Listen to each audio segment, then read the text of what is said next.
বিসমিল্লাহির রহমানির রহিম।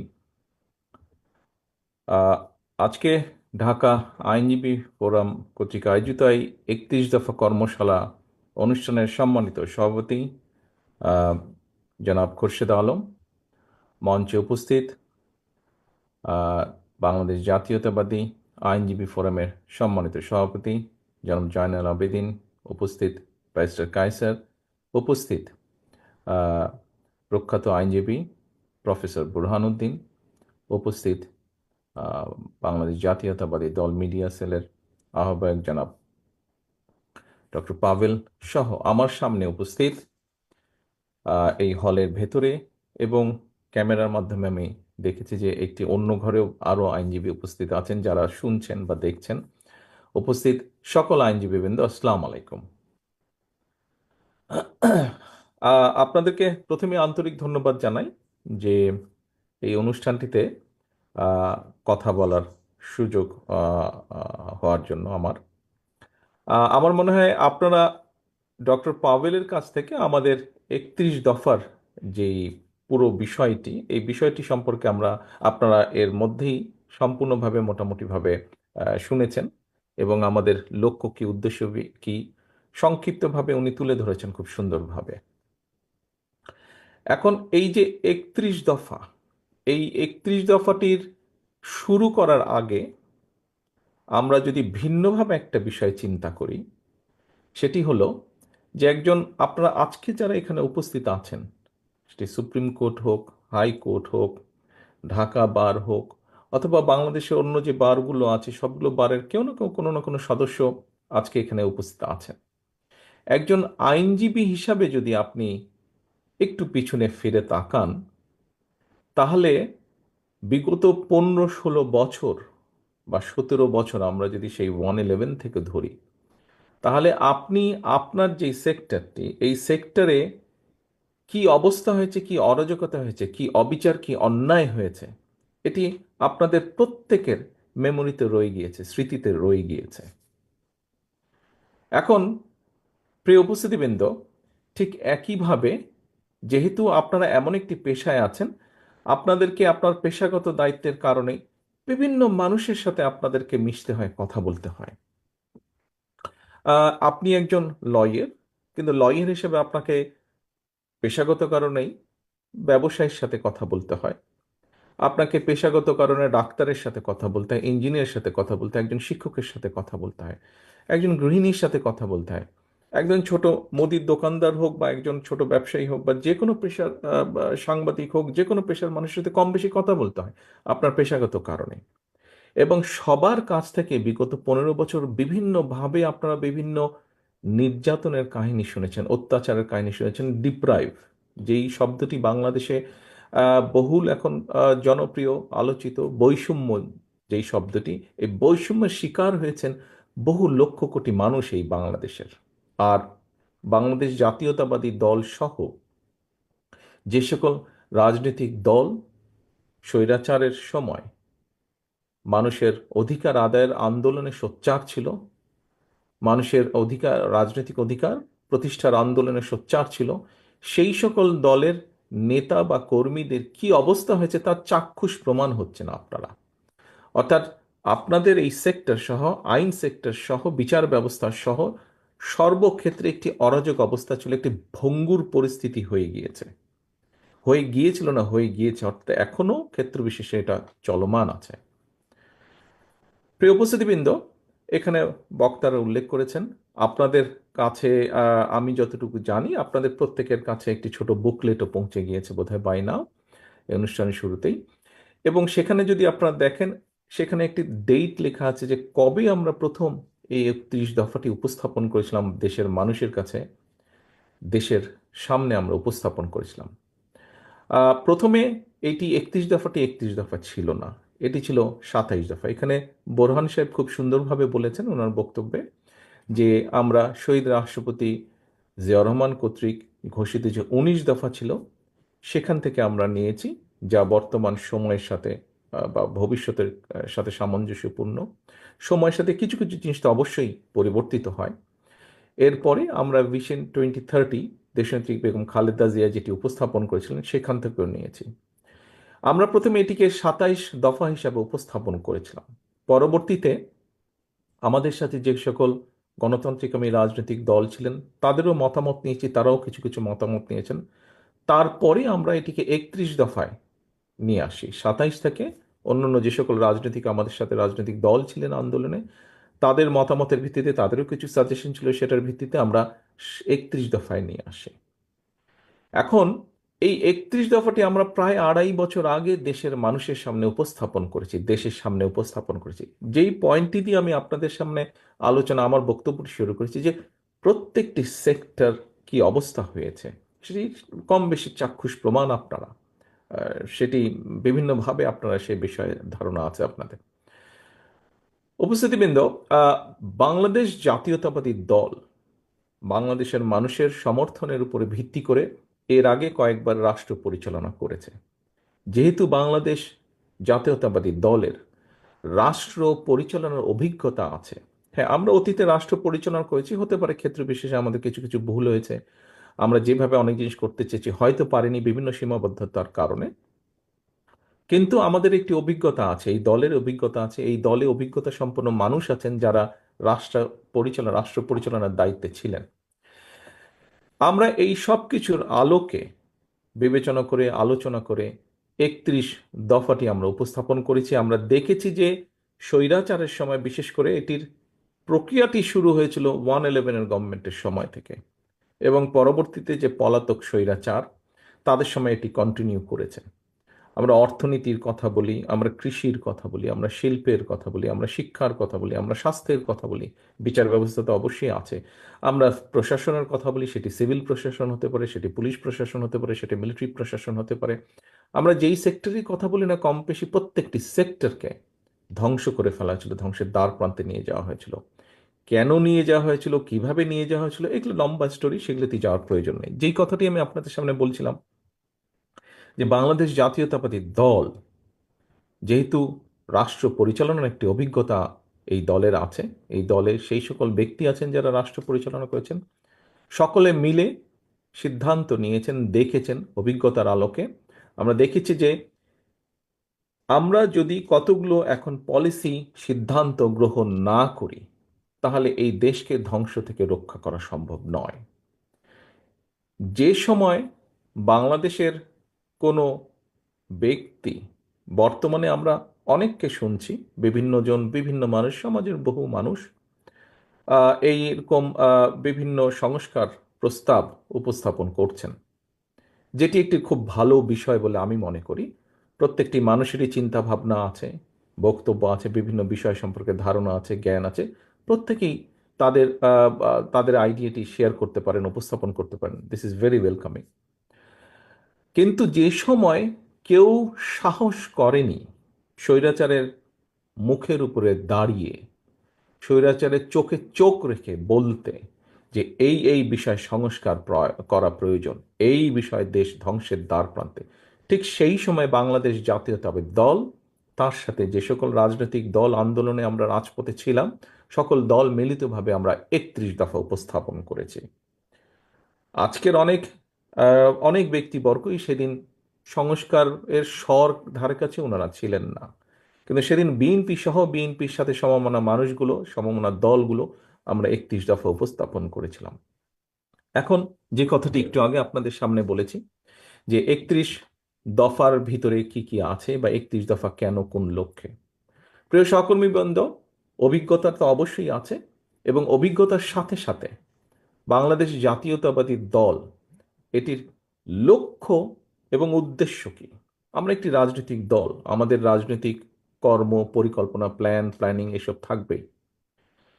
স্বাভাবিকভাবেই আমরা চাইব আমাদের লক্ষ্য, কৃষি নিয়ে আমরা কি ভাবি, কৃষিকে কিভাবে আমরা আহ, আহ, সবচেয়ে বেশি কন্ট্রিবিউট করতে পারি, অথবা কৃষি থেকে সবচেয়ে বেশি কিভাবে মানুষ উপকৃত হতে পারে, কৃষিকে কিভাবে উন্নত করা যেতে পারে, শিক্ষা, শিক্ষা নিয়ে আমরা কি ভাবি, দেশের ভবিষ্যৎ প্রজন্মকে আমরা কিভাবে গড়ে তুলতে চাই, কিভাবে দেশকে এগিয়ে নেওয়ার জন্য ভবিষ্যৎ প্রজন্মকে, শিক্ষা ব্যবস্থাকে আহ, সাজালে ভবিষ্যৎ প্রজন্মকে এগিয়ে নিয়ে যাবে, দেশকে এগিয়ে নিয়ে যাওয়া যাবে, কিভাবে স্বাস্থ্য ব্যবস্থাকে কিভাবে সাজালে দেশের মানুষের কাছে স্বাস্থ্য সেবা পৌঁছে দেওয়া সম্ভব হবে। আমরা দেখেছি বাংলাদেশ থেকে বহু বহু মানুষকে চিকিৎসার জন্য চলে যেতে হয়, চলে যান যারা এফোর্ড করতে পারেন, বিভিন্ন দেশে যান, তারা যান। শিক্ষা নিয়ে বিভিন্ন রিপোর্ট বের হয়েছে, সেই রিপোর্টের ভিত্তিতে আলোচনা করলে মনে হবে, একজন রাজনৈতিক কর্মী হিসেবে আমার ধারণা আপনারাও বিশ্বাস করবেন বা মনে করার যথেষ্ট কারণ আছে যে এর আগে যে পলাতক স্বৈরাচার সরকার, তারা ইচ্ছাকৃতভাবেই স্বাস্থ্যসেবাকে নষ্ট করে দিয়েছিল। কারণ যে কোনো একটি জায়গায়, যে কোনো একটি দেশকে একটি সুবিধা দেওয়ার জন্য। তো এটা বিবেচনা করলে বিভিন্ন বিষয় আসে। জ্বালানি বা জ্বালানি সংক্রান্ত বিষয় যদি আমরা দেখি, আমাদের বিদ্যুৎ সেক্টর বা জ্বালানি সেক্টর সবকিছু বিবেচনা করলে এরকমই একটি ধারণা ফুটে ওঠে। আমাদের দেশের পানি ব্যবস্থা আমরা কিভাবে কিভাবে পানি ব্যবস্থা করতে চাই। কয়েকদিন আগে আপনারা খেয়াল করেছেন যে আমরা বাংলাদেশ জাতীয়তাবাদী দল তিস্তা বাঁচাও এরকম একটি কর্মসূচি সাথে আমরা সম্পৃক্ত হয়েছি। দলের অবস্থান থেকে আমরা কর্মসূচি গ্রহণ করেছি। এই যে এই বিষয়গুলো, শিক্ষা বলেন, স্বাস্থ্য বলেন, দেশের কৃষি বলেন, এই যে তিস্তার কথা বললাম, ফারাক্কার বিষয়ে আমরা উল্লেখ করেছি। আমরা অতীতে যখন দেশ পরিচালনার দায়িত্বে ছিলাম, দেশনেত্রী খালেদা জিয়া, শহীদ রাষ্ট্রপতি জিয়াউর রহমান ফারাক্কা চুক্তি করেছেন। দেশনেত্রী খালেদা জিয়া যখন দায়িত্বে ছিলেন, সেই সময় আমরা যখন আমাদের পক্ষে মনে হয়েছে, সরকার মনে করেছে, আমরা জাতিসংঘে বিষয়টি উপস্থাপন করেছি যে আমরা আমাদের ন্যায্য হিস্সা চাই। এইভাবে এই বিষয়গুলো বিভিন্নভাবে 31 দফায় নিয়ে আসা হয়েছে, কারণ আমাদের রাজনৈতিক দল হিসেবে একটি লক্ষ্য আছে, একটি উদ্দেশ্য আছে, কিভাবে আমরা দেশকে সামনে নিতে চাই। প্রিয় উপস্থিতিবৃন্দ, একটি 31 দফার মধ্যে মনে হয় আরেকটি বিষয় আছে, বোরহান সাহেব খুব সুন্দরভাবে ওখানে তুলে ধরেছেন। একটি তো আছে এইসব কর্ম পরিকল্পনা, যেখানে আমরা মানুষের, সে বেকার হোক, সেটি অর্ধশিক্ষিত হোক, অল্প শিক্ষিত হোক, শিক্ষিত বেকার হোক, বেকারদের কর্মসংস্থান কিভাবে করতে চাই, আমরা শিল্প ব্যবস্থাকে কিভাবে সাজাতে চাই। একটু আগে আমি বলেছি কৃষি, স্বাস্থ্য, এইগুলো সেক্টর, অর্থাৎ যেগুলোতে মানুষ সরাসরি উপকৃত হবে, যেগুলোতে মানুষ উপকৃত হবে, মানুষ স্বস্তিতে থাকবে, এরকম কতগুলো সাবজেক্ট আছে। আর আরেকটি ভাগ আছে, যেই ভাগটির সাথে কম বেশি পেশাগত কারণে আপনাদের একটি সম্পর্ক আছে। সেটি যেমন উল্লেখ করতে হয়, যেমন আমরা বলেছি আপার হাউস বা দ্বিকক্ষ বিশিষ্ট একটি বিষয়। আমরা বলেছি আমরা তত্ত্বাবধায়ক সরকার ব্যবস্থাকে পুনর্বিবর্তন করতে চাই। আমরা বলেছি যে আমরা যেটি আছে যে রাষ্ট্রপতি এবং প্রধানমন্ত্রীর মধ্যে ক্ষমতার একটি ভারসাম্য। আমরা বলেছি যে আমরা মনে করি যে দেশের এই সংসদ যে ব্যবস্থা, এই ব্যবস্থার মধ্যে স্বাভাবিক যেহেতু সংসদীয় ব্যবস্থা, এখানে প্রধানমন্ত্রী হয়, এবং আমাদের একটি মনে করার কারণ আছে, বিভিন্ন বিবেচনায় আমরা মনে করি যে যে স্বৈরাচার ব্যবস্থাটি, এটিকে যদি আমরা ঠিক করতে চাই, এটির হাত থেকে যদি দেশকে রক্ষা করতে চাই, আমরা মনে করি যে একজন ব্যক্তি পরপর দুবারের বেশি প্রধানমন্ত্রী হতে পারবেন না। এখন প্রিয় উপস্থিতিবৃন্দ, এইটি আরেকটি সেক্টর, এটি আরেকটি সেক্টর, এই যে আইনগত বিষয় বা এই যে নৈতিক কতগুলো বিষয়, এটি আরেকটি সেক্টর। এখানে দুটো ভাগ আছে 31 দফার মধ্যে, নিশ্চয়ই আপনারা খেয়াল করেছেন। একটি হচ্ছে প্রতিদিন প্রতিটি মানুষের সাথে কিভাবে মানুষের জীবনযাত্রা বা লাইফকে একটা বেটার পজিশনে নেওয়া যায়, সব শ্রেণী পেশার মানুষকে, সেটি একটা চ্যাপ্টার। আরেকটি চ্যাপ্টার আছে নৈতিক কতগুলো বিষয়ের পরিবর্তনের বা নৈতিক কতগুলো বিষয়ের উন্নতি, সেটি আমাদের রাজনৈতিক সবকিছু চিন্তা চেতনার পরিবর্তন। এখন অবশ্যই এখানে বোরহান সাহেব আবার বলতে হচ্ছে আমাকে ওনার কথা, উনি একটি কথা বলেছেন যে এই বিষয়গুলোকে যদি আমাদের অ্যাড্রেস করতে হয়, বা যে কোনো বিষয় যদি আমরা অ্যাড্রেস করতে চাই না কেন, এই বিষয়গুলোকে অবশ্যই অবশ্যই পার্লামেন্টের মাধ্যমে করতে হবে, সংসদের মাধ্যমে করতে হবে। সংসদবিহীন একটি সরকার যত যাই করুক, সেই বিষয়গুলো আমার ঠিক বোধগম্য নয়, একজন পলিটিক্যাল অ্যাক্টিভিস্ট হিসেবে, একজন রাজনৈতিক ব্যক্তি, রাজনৈতিক কর্মী হিসেবে আমার বোধগম্য নয় যে কিভাবে ইমপ্লিমেন্ট করা সম্ভব একটি পার্লামেন্ট ছাড়া। কারণ যারা সংস্কারের কথা বলছেন, আমার ধারণা নিশ্চয়ই ওনারাও এতটুকু বুঝতে সক্ষম যে যাই করি না কেন, কারণ অতীতে দেখা গিয়েছে যে অনেকে এরকম অনেক সংস্কারের কথা বলেছে, কিন্তু যখন পার্লামেন্ট বসেছে, আমরা 111-এর সময় দেখেছি তারাও অনেক বড় বড় সুন্দর সুন্দর কথা বলেছিল, অনেকগুলো সংস্কার প্রস্তাব কি কি সব করেছিল, কিন্তু পরবর্তীতে যখন পার্লামেন্ট বসেছে, স্বৈরাচার যখন ক্ষমতা গ্রহণ করেছে, খুব ক্লিয়ারলি বলা যায় কম বেশি। এটি বলার জন্য রকেট সায়েন্সের প্রয়োজন হয় না। 2008 সালের নির্বাচনে সেখানে ঘাপলা ছিল। সেটি যে স্বৈরাচার যে ক্ষমতায় ছিল তার বিভিন্ন কথাবার্তা থেকে বেরিয়ে এসেছে। এগুলি ঐতিহাসিকভাবে প্রমাণিত। এছাড়াও ইলেকশন রেজাল্ট অ্যানালাইসিস করলেও আমরা দেখেছি 2008 সালে, তারপরেও গণতন্ত্রের স্বার্থে আমরা সেটিকে একসেপ্ট করে নিয়েছিলাম সেই সময়।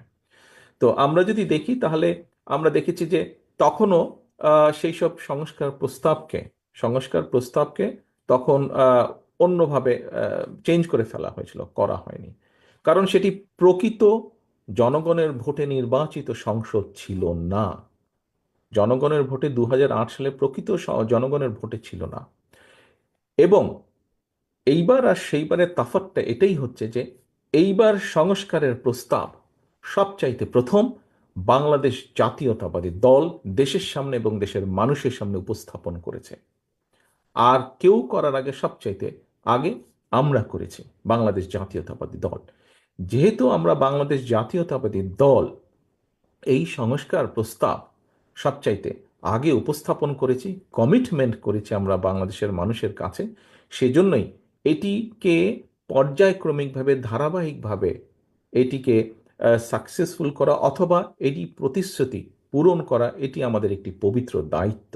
এবং এই পবিত্র দায়িত্ব যদি আমাদেরকে পর্যায়ক্রমিকভাবে বাস্তবতার নিরিখে আমাদেরকে এটিকে পূরণ করতে হয়, অবশ্যই একটি সংসদের প্রয়োজন আছে। কারণ সংসদ ছাড়া একটি নির্বাচন, যেই নির্বাচনের মাধ্যমে বাংলাদেশের মানুষ প্রকৃতভাবে তাদের রায় প্রদান করতে পারবে, সেই রায়ের মাধ্যমে যেটাই রেজাল্ট হোক না কেন সংসদের, স্বচ্ছ এবং স্বাভাবিক নিরপেক্ষ নির্বাচনের মাধ্যমে যেই রায়টি হবে, সেই রায়ের মাধ্যমে সংসদ যেটাই হোক না কেন, সেই সংসদ একমাত্র সংস্কার প্রস্তাবকে বাস্তবে রূপ দিতে সক্ষম হবে।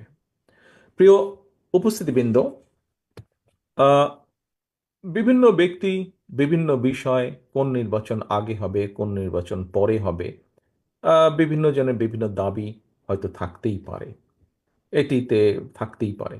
কিন্তু আমাদেরকে আজকে একটি বাস্তবতা মনে হয় বিবেচনা করতে হবে।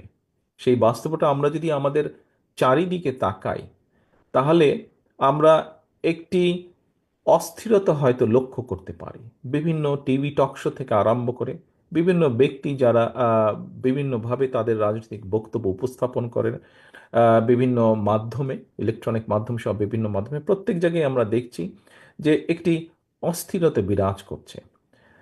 এই অস্থিরতা বিরাজ করার হয়তো একটি মূল কারণ হতে পারে যে স্বাভাবিকভাবেই এই মুহূর্তে অন্তর্বর্তীকালীন সরকার আছে, এবং অন্তর্বর্তীকালীন সরকারের আমরা মনে করি মূল দায়িত্ব হচ্ছে, অন্তর্বর্তীকালীন সরকারের মূল দায়িত্ব হচ্ছে সেটি, অর্থাৎ দেশের মানুষ যেই সিদ্ধান্ত নিতে চায় সেই সিদ্ধান্তের সাথে একমত পোষণ করা এবং দেশের মানুষকে তার সিদ্ধান্ত নিতে সহযোগিতা করা, সেই ব্যবস্থা করা, রাজনৈতিক সিদ্ধান্ত গ্রহণ করতে সহযোগিতা করা, এটি হওয়া উচিত তাদের মূল লক্ষ্য।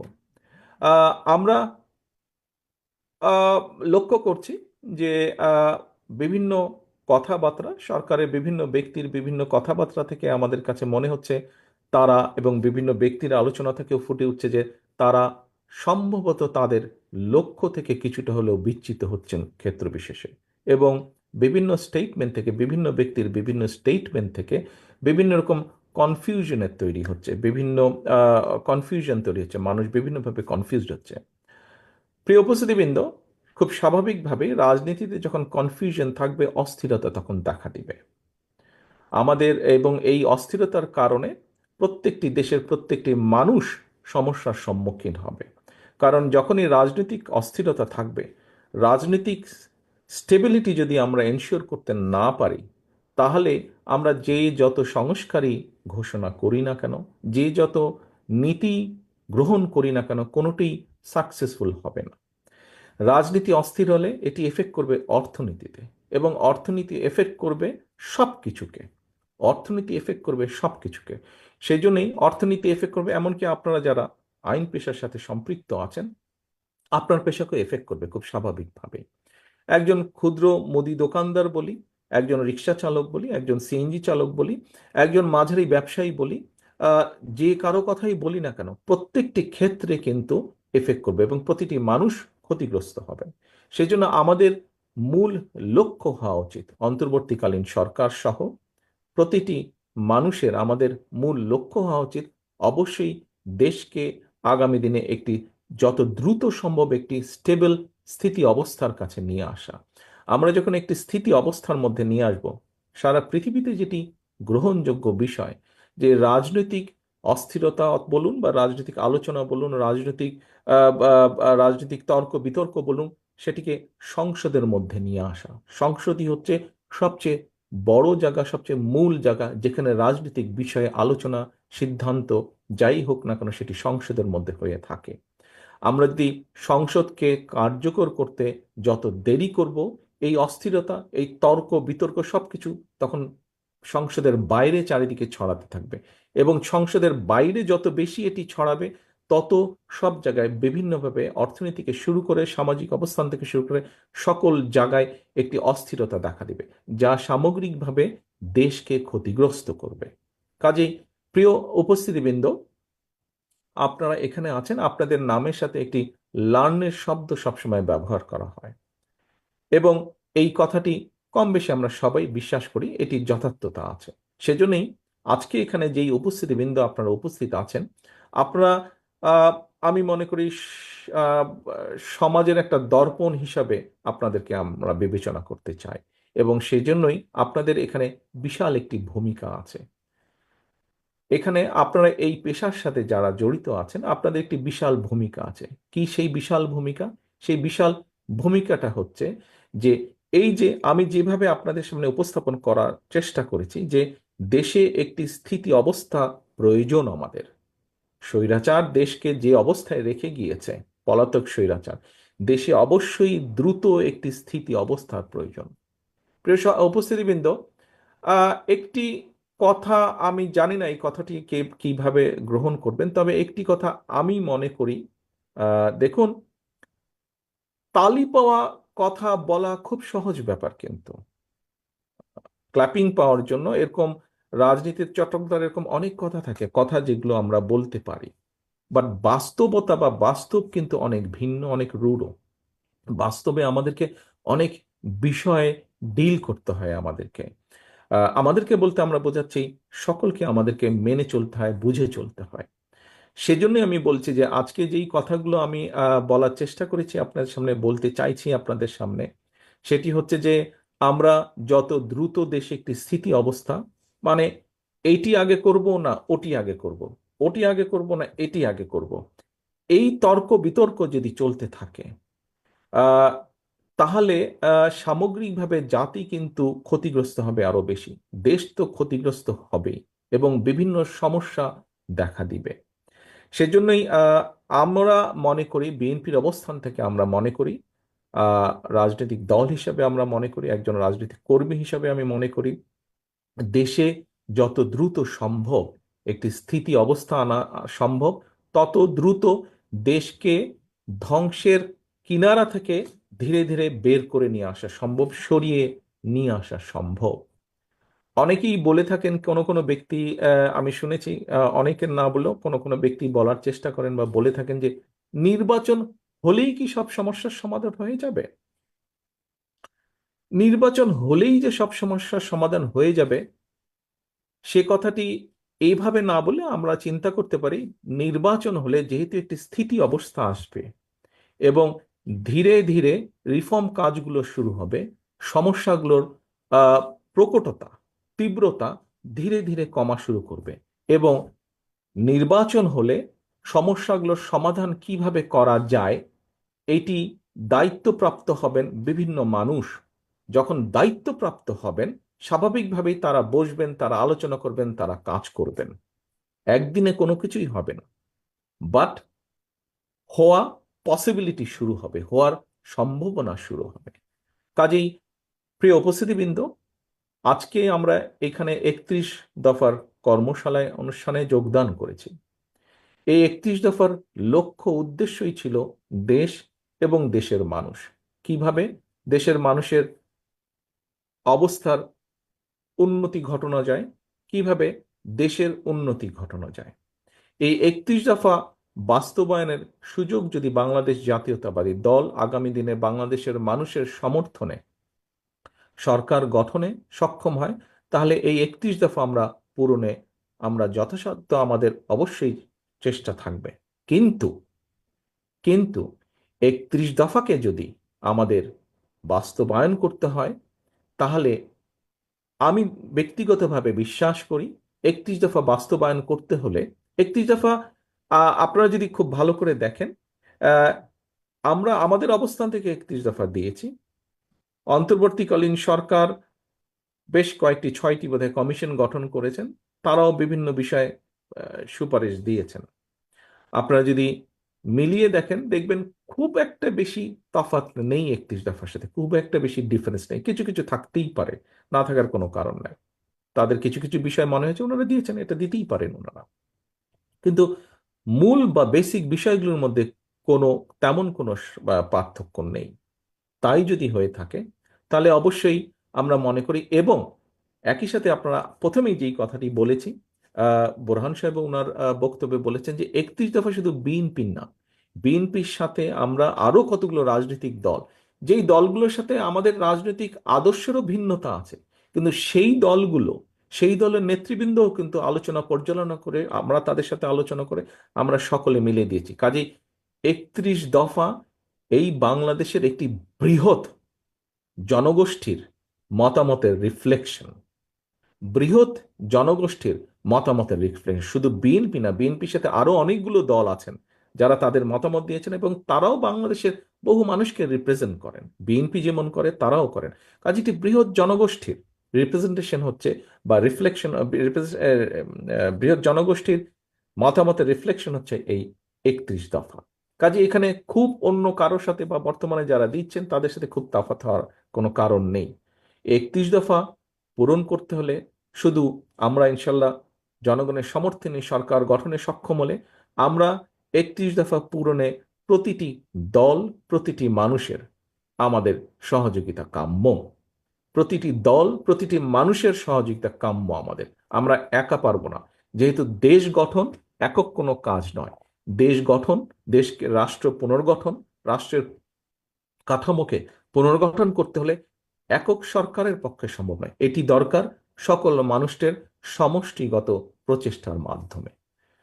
প্রিয় উপস্থিতিবৃন্দ, আহ, আমি দৃঢ়ভাবে বিশ্বাস করি যে আজকে আপনাদের সামনে 31 দফা খুব সুন্দরভাবে আরো অনেক বিস্তারিতভাবে ডক্টর পাভেল আপনাদের সামনে উপস্থাপন করেছেন।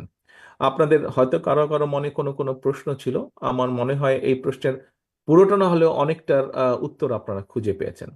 আপনাদের সকলের কাছে আমার একটি একান্ত অনুরোধ থাকবে, আপনারা যেই ছোট ছোট বইটি নিয়েছেন এটি যদি আপনারা দয়া করে কষ্ট করে যদি একটু রিপ্রিন্ট করে নেন, অথবা বিএনপি কেন্দ্রীয় কার্যালয়ে পাবেন, আইনজীবী বাংলাদেশ জাতীয়তাবাদী আইনজীবী ফোরামের মাধ্যমে আমরা কিছু কিছু আপনাদেরকে সরবরাহ করতে সক্ষম হব।